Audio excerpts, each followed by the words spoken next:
I built for the first flying birds in Planet Zoo. Using mods, you're now able to get a species of bird into your game, specifically the Rhinoceros Hornbill. The best part about this mod made by GreatCake is that it actually flies. It uses unique enrichment animation for the disco ball, the scratching post, and the tug rope, all to perform special flying animations. Today, we're building a classic-style outdoor aviary for these incredible birds. My name is Leaf, and welcome back to the channel. It has been so long since the last speed build I was able to talk with you guys through, so I don't know, it's going to be quite exciting. We are in diorama mode, if you guys can't already tell, because I didn't have a specific zoo I wanted to throw this into just yet. If, you know, our Zootorial series kind of takes off, I might throw this in there. But for the most part, I really just wanted to pop in here with the one-off build, and I felt like diorama was the perfect kind of setting for it. I really didn't want like a huge expansive background. I want this to really stand on its own. So what we are doing right now is we are actually building the aviary frame, so I really wanted this to feel very classic. I wanted it to feel very inspired by the old zoos of like the United States and even England and stuff like that. So what I'm kind of modeling this after, in terms of vibes at least, is the pheasantry at the Bronx Zoo. I was recently able to check it out once again. It's finally open. Oh my gosh, so exciting. And I was like, you know what, I really want to build something like this in Planet Zoo. Now keep in mind, this is not a one-to-one recreation of that. Lord, no, I could never do that. But what I really wanted to do was a classic aviary, and that's exactly what we do. We're using a whole lot of different like metal pieces, mesh pieces in here, and we hand place every single mesh piece in here, as you can see right here, just to make sure it perfectly lines up with one another. It is not fun to do that. I do not recommend that at all, but you know what, if you want a good looking aviary, you know what, I do recommend it. So what we're doing in here is just making sure that the gaps are taken into account, making sure that it looks good from all angles, and we're also adding just a little bit more framework around there just to give a little bit more texture, a little bit more character, and from there we can even use that for pretty much the other pieces in there. I did have a little bit of trouble with these corner pieces, and by the way, this will be on the workshop. Everything that you see on here will be on the Planet Zoo workshop by the time this comes out. So you can pop in here, steal this aviary for your own zoos. I really don't care, just as long as you credit me, I guess. I don't know.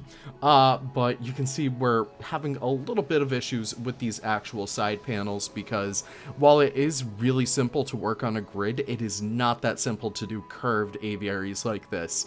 And if you saw our last video on the San Cabrillo Zoo, I had a field day making that aviary, and it was pretty much the same thing, except this time there is a lot more room where you can see the flaws, so I wanted to make sure that we don't have any. Making work over here, trying to make sure that those like side pieces line up with the rest of that aviary, and I think I did pretty good with that. I don't know, it looks pretty damn good.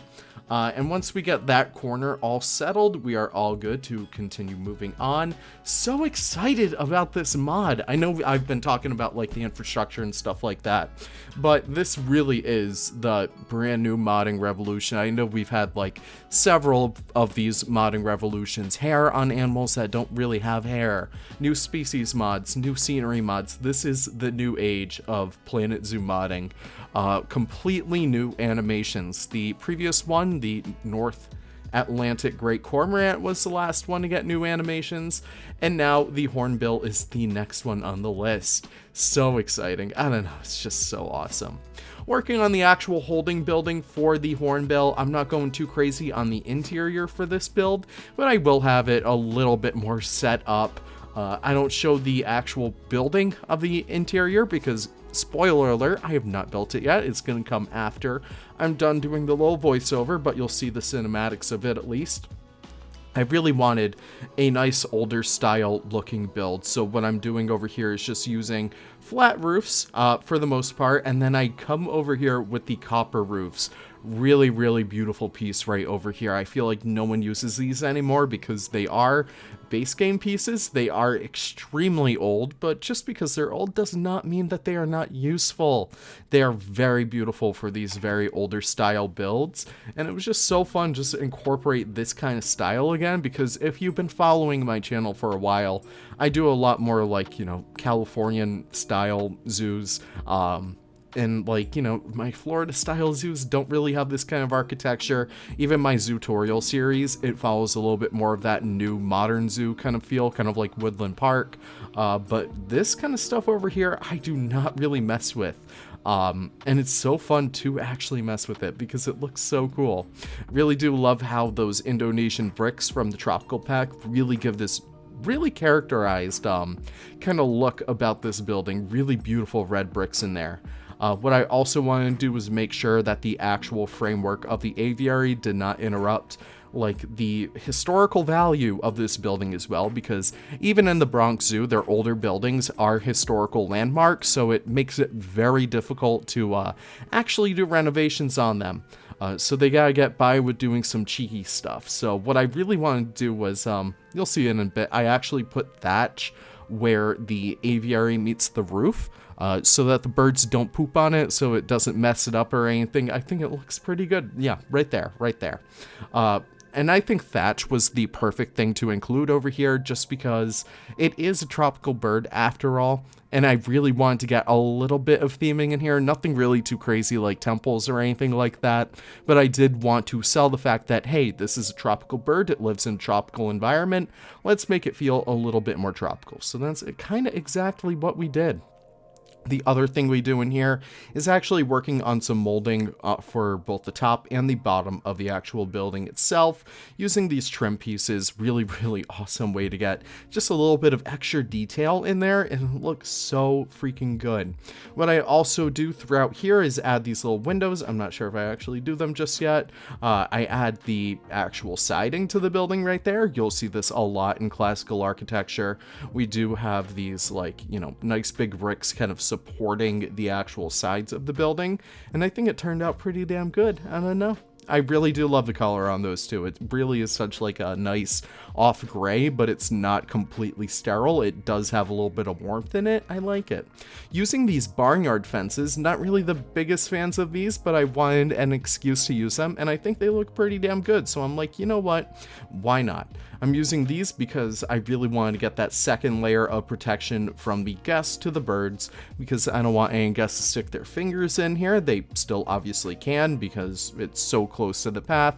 I think I'm actually going to redo the path in a little bit, but you can see right here, I'm working on the trim of the actual building exterior, and this is so cool what I did.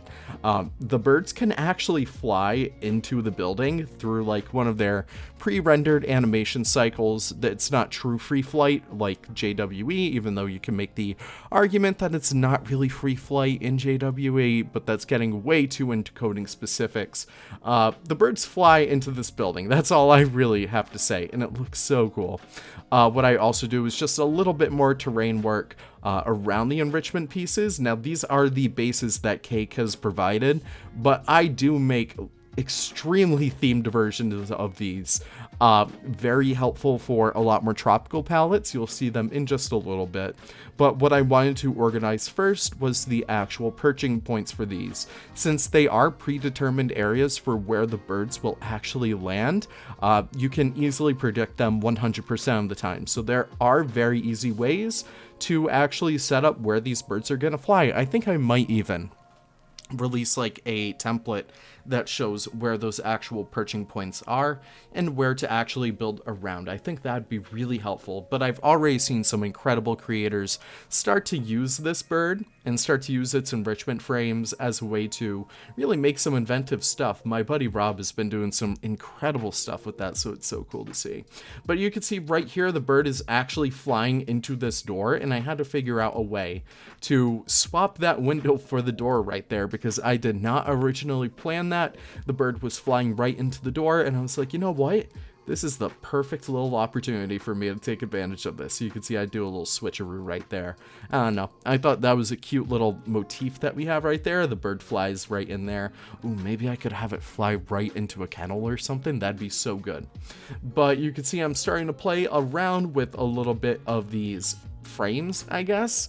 I really wanted to accentuate a lot more natural elements as opposed to a lot more wooden. I know that sounds kind of counterintuitive, but I wanted to bring out some natural climbing frames like, you know, your tangled vines, your ivy, your stuff like that. So I thought it'd be really cool to use this tree stump.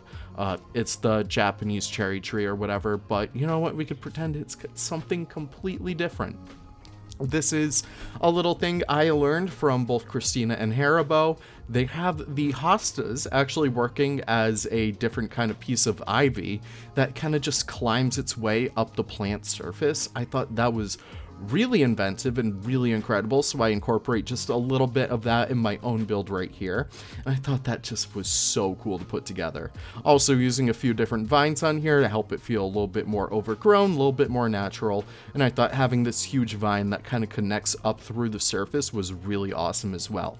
Then I decorate the exterior of the pieces a little bit more. I add some, like, you know, leaves, some leaf litter, I add some vines, some other tropical plants and stuff like that, and some grass to help it tie in to the rest of the environment around it, and it looks so good. This one was a little bit more of a struggle. This is kind of like the bigger enrichment piece. This is the one that uses the tug rope.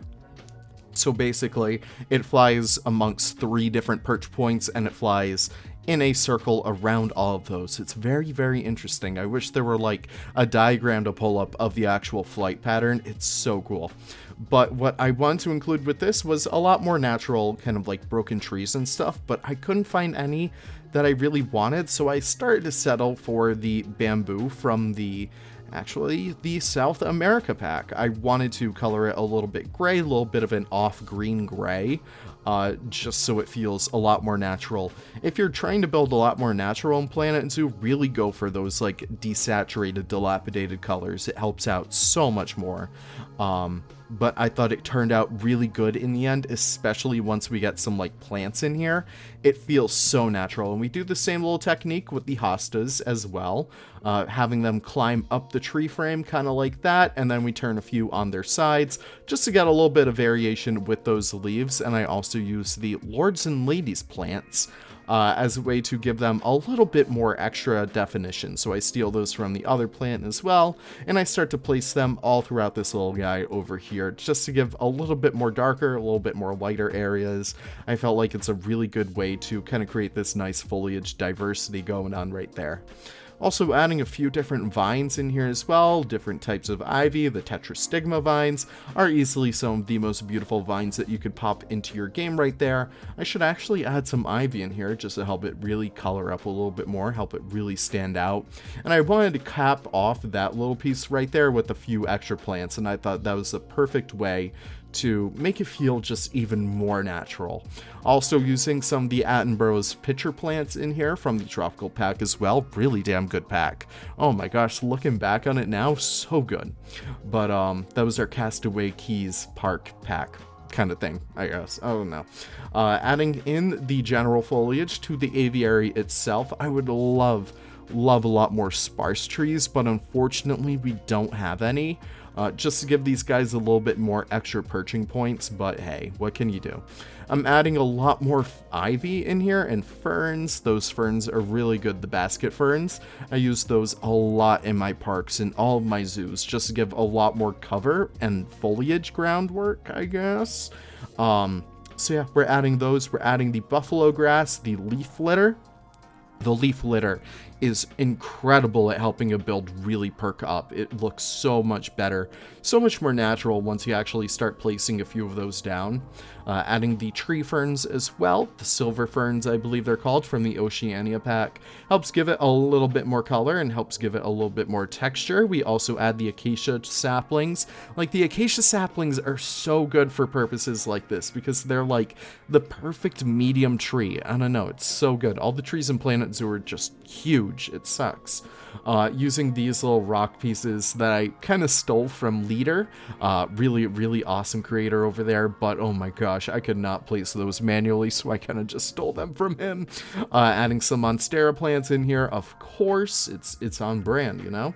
Adding some different Spanish moss to the build as well, just help it feel like a little bit more tropical. Got the Rafflesalia flower in there, just give it a little bit more color, a little bit more texture, and just give the habitat a little bit more interest, because right now it's very green. It is very green. I'm also using Lion's Modular Sign Pack in here. Really awesome way to give your zoo just a little bit more character. I don't really recolor them because I think they actually fit in perfectly with this build, but it just helps to make it feel a little bit more like a real habitat. You know, you get your real signage and stuff like that. And here we are into the cinematic so you guys can see what we ended up with. Thank you guys so much for watching. I really do appreciate it. Go check out the Rhinoceros Hornbill by GreatCake Mods on the Planet Zoo Nexus. So excited about this one. I'm so excited to see all of you build for it. Stay tuned for our mod showcase where we go into a lot more depth about this animal and all the ones to come. Thank you so much one last time for watching. See you all in the next video. Take care and bye-bye.